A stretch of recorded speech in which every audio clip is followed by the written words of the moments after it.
Bonjour à tout le monde. Moi qui vous parle, je m'appelle Françoise Habonayo. J'habite ici en Suède, mais je suis originaire du Burundi en Afrique. Alors, ce qui me préoccupe aujourd'hui, c'est de vous apporter une bonne nouvelle, que le Seigneur m'a chargé de dire à tout le monde. Et ce message-là, je l'ai écrit dans ce petit bouquin intitulé, euh, intitulé Une lettre approuvée. Je ne sais pas si vous avez bien lu Une lettre approuvée.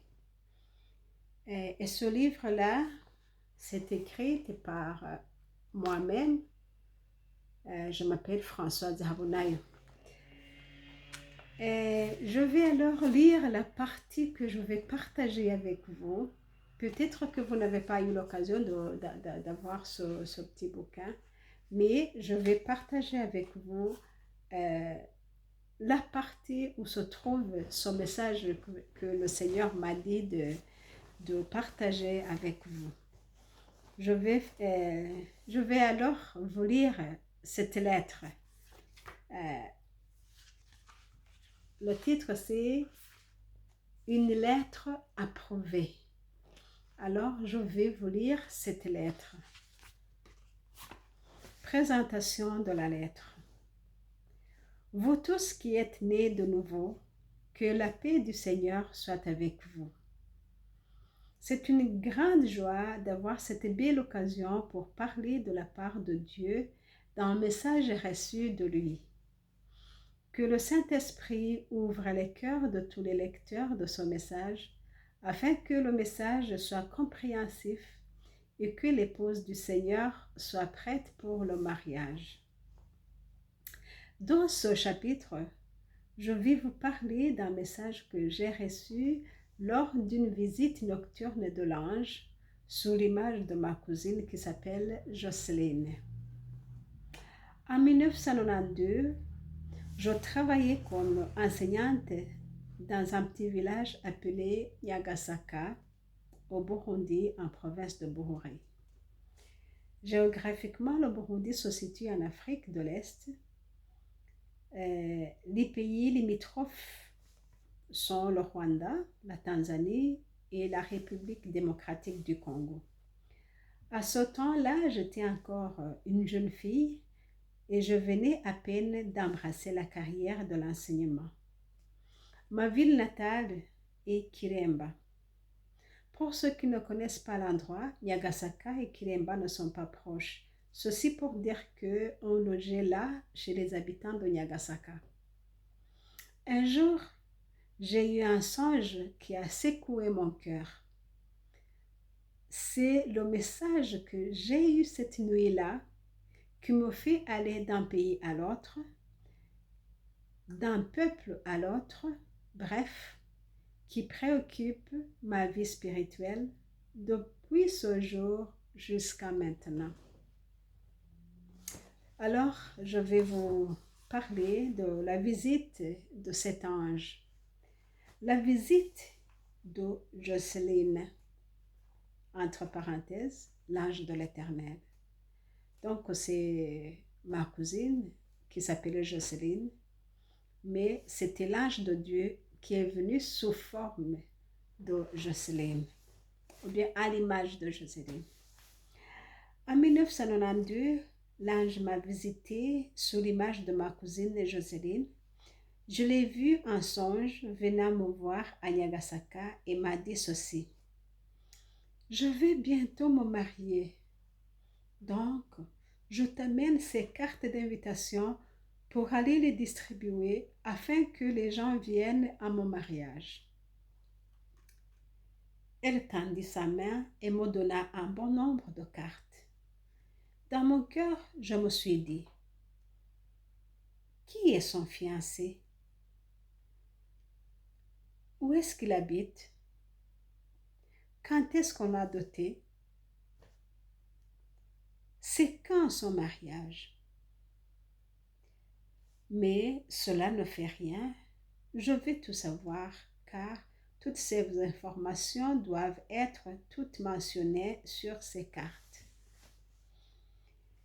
Mais Jocelyne est partie après m'avoir donné ces cartes sans me dire aucun autre mot.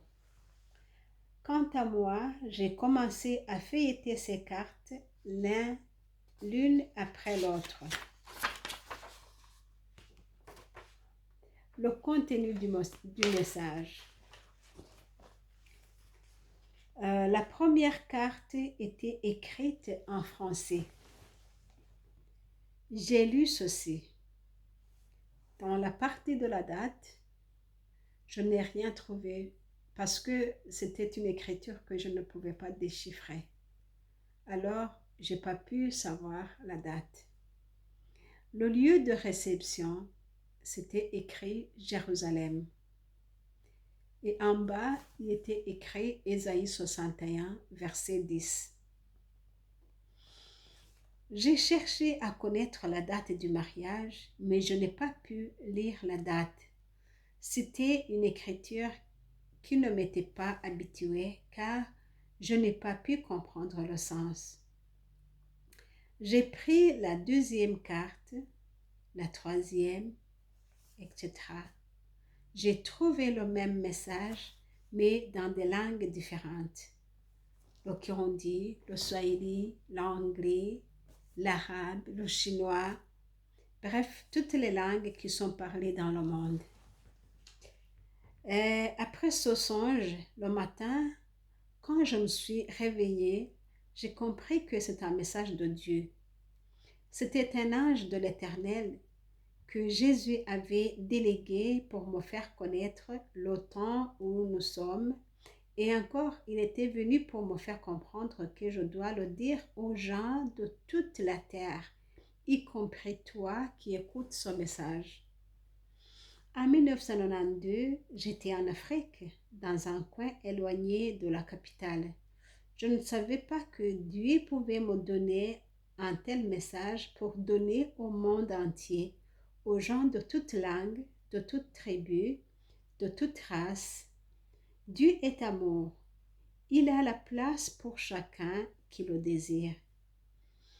L'essentiel est que tu acceptes son invitation et que tu t'apprêtes pour ce grand événement qui arrive prochainement. Que tu sois chrétien, athée, bouddhiste, musulman, etc., ce message est pour toi. Qui sait que tu n'es pas en train de lire ton message aujourd'hui? Ne suis-je pas aussi un envoyé de Dieu pour toi? Éventuellement, que tu ne me connais jamais. Tu me connais déjà. Éventuellement que tu me connais déjà. Comme moi aussi, je connais ma cousine Jocelyne. Possiblement que je suis ta collègue. Bien, je suis ta mère. Ou bien je suis ta sœur. Bien ton employé. Bien ta patronne. Ou bien ton épouse. Il se peut que tu ne me connais même pas. Peu importe l'étiquette que je porte pour toi, l'essentiel est que je t'apporte le message tel que je l'ai acquis. Le Saint-Esprit de Dieu m'a convaincu que c'est l'ange de l'Éternel qui a amené ce message pour que j'aille annoncer à tout le monde que l'épouse qui est Jésus-Christ se prépare pour venir prendre sa fiancée qui est l'Église. Cela est confirmé par un verset du livre de l'Apocalypse, Apocalypse 19, verset 9, qui dit Heureux ceux qui ont été invités au repas des noces de l'agneau. Et il ajouta, ce sont là les paroles véritables de Dieu. Alléluia. Ce message donné par l'ange à Jean ressemble à ce message que j'ai reçu. Et j'ai compris que c'est un message véritable de Dieu. C'est une lettre approuvée par Dieu.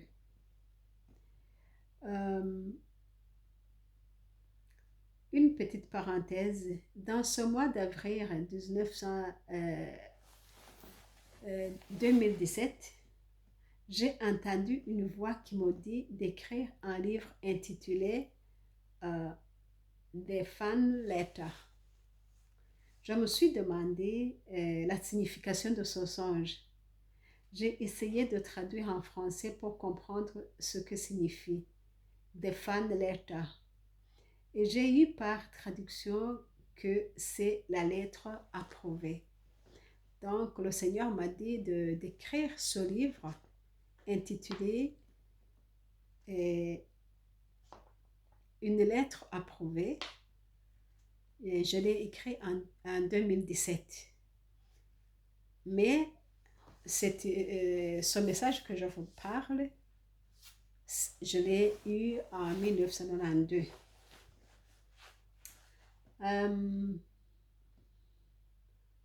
Alors, pourquoi cette lettre est-elle approuvée?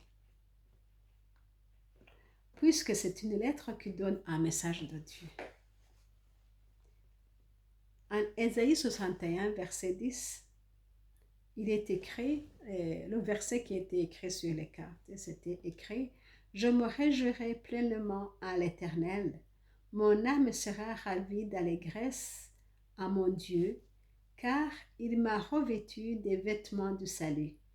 Il m'a couvert du manteau de la justice, comme le fiancé s'orne d'une parure tel un sacrificateur, comme la fiancée se pare de ses atours. »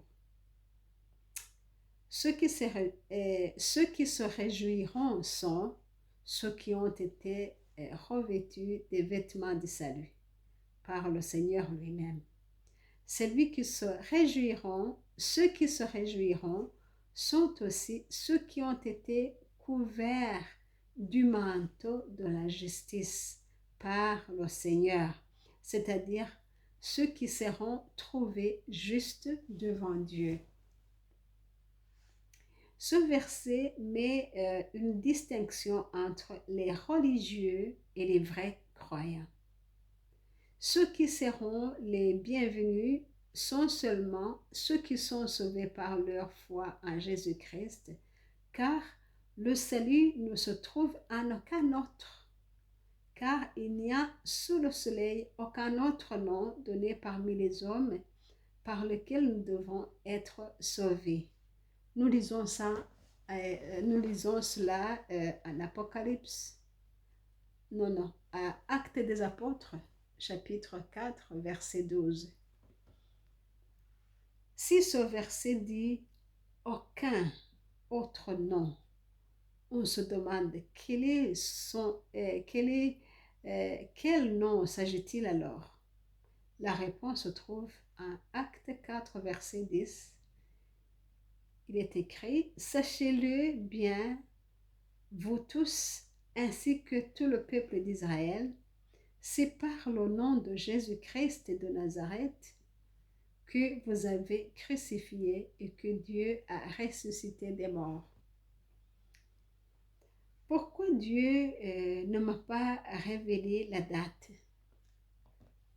Ceci montre la vérité de son message. Dieu seul connaît quand viendra Jésus-Christ prendre sa fiancée, son Église, c'est-à-dire ceux qui auront cru en lui. La Bible nous dit de faire attention aux faux prophètes qui disent qu'il est déjà arrivé, d'autres disent même les dates.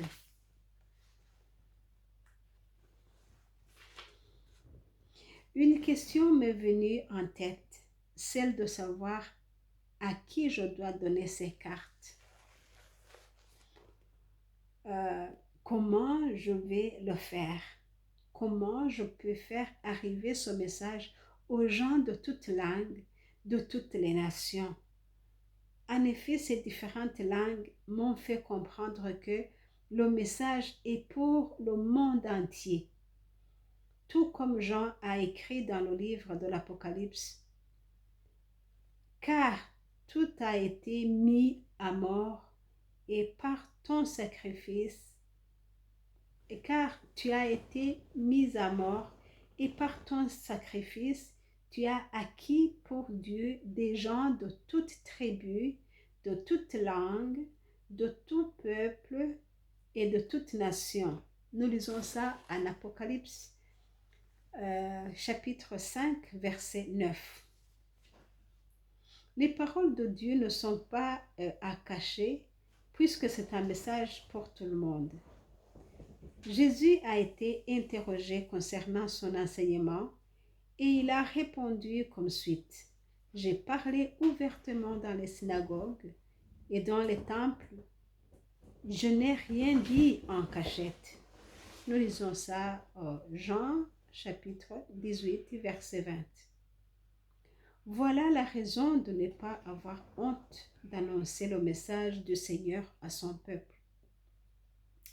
Le Saint-Esprit de Dieu m'a fait comprendre qu'il ne faut pas avoir honte d'avoir peur, qu'il ne faut pas avoir honte ou d'avoir peur du message, que c'est à proclamer ouvertement, comme le montre ce verset.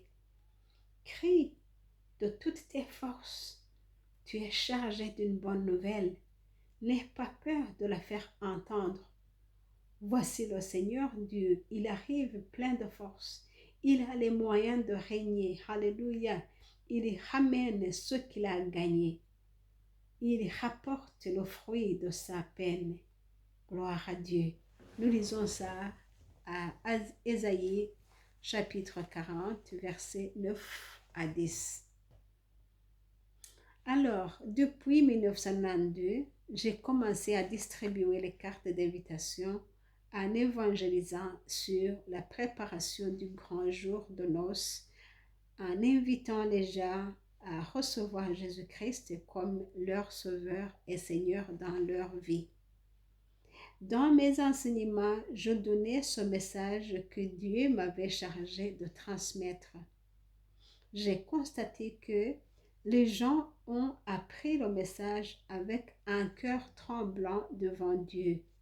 Mais comme je ne répétais pas le même message pour les mêmes gens, j'essayais d'aller dans les différents coins du pays, dans les différentes églises où Dieu me donnait la possibilité de parler.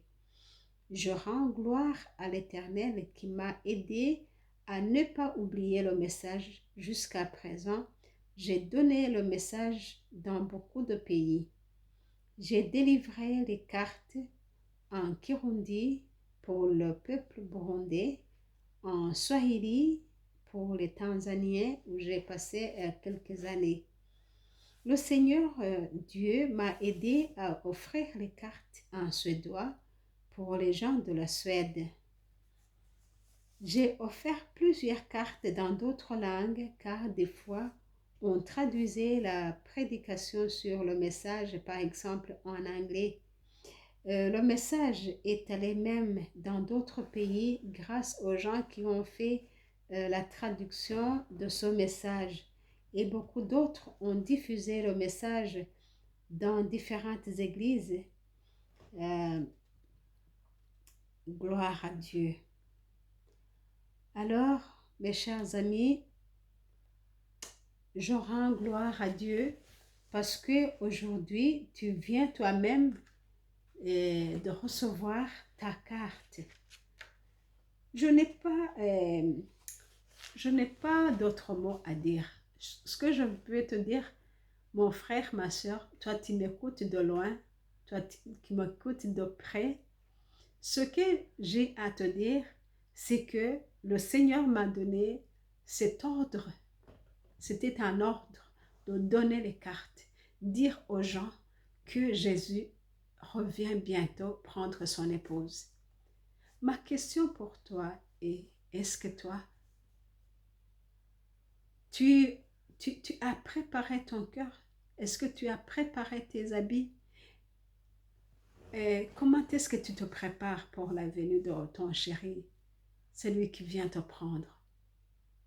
Le Seigneur m'a dit d'aller dans le monde entier, lui dire que il vient. C'était en 92. Tu peux compter les années qui s'écoulent, mais pour le moment, le Seigneur me dit, laisse tout ce que tu avais à faire. Fais la course. Vas-y, fais vite. Parle avec tes forces pour que tous les gens écoutent. Je viens bientôt. Alléluia. Le Seigneur a délivré les cartes d'invitation. Mon frère, ma soeur, toi qui m'écoutes, l'ange de l'Éternel m'a donné les cartes. Il m'a dit de les distribuer. Il m'a dit qu'il vient prendre sa fiancée. Toi qui m'écoutes, rends gloire à Dieu. Le Seigneur vient bientôt. Il m'a dit de te dire qu'il vient te prendre. Sois prêt. Sois prêt. Si tu n'as pas encore accepté le Seigneur Jésus-Christ, c'est le moment de l'accepter. Il est vivant, notre Seigneur. Il revient. Retourne vers lui.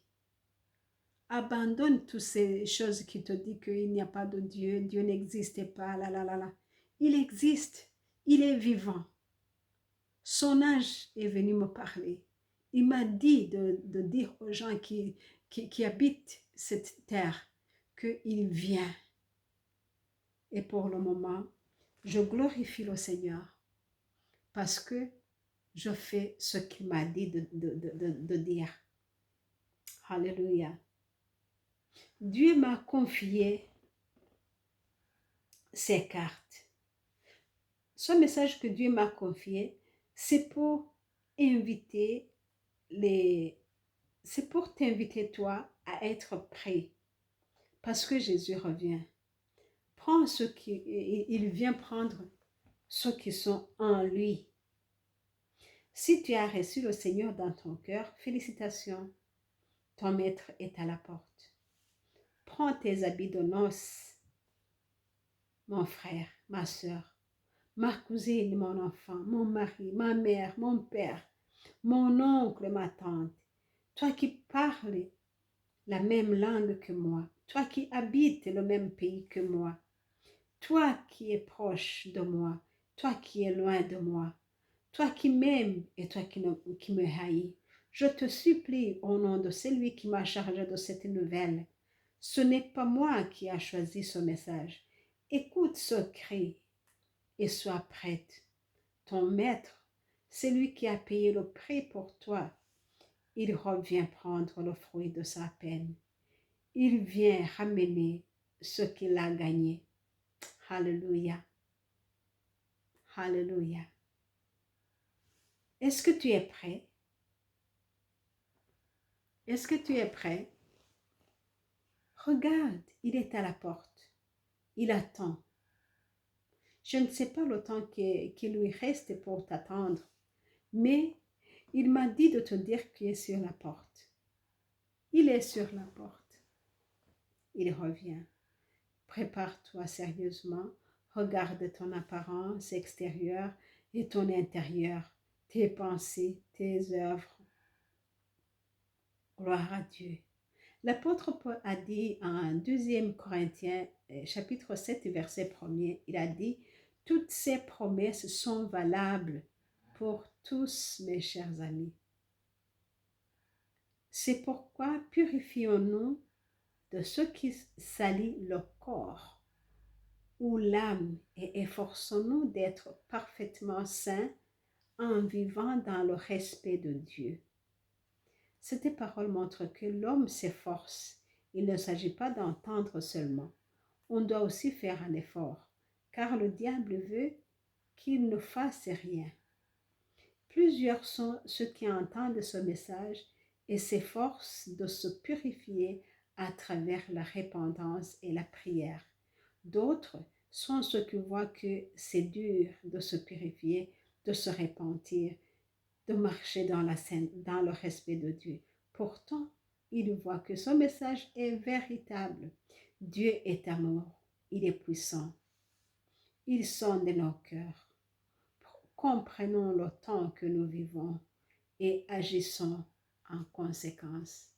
Que le Seigneur vous bénisse, tous qui m'écoutent ce soir. Si tu veux me parler ou bien si tu veux demander des éclaircissements, appelle-moi sur le numéro plus 46 768 0065 46. Que le Seigneur Tout-Puissant te bénisse. C'était Françoise qui vous parle. Au revoir.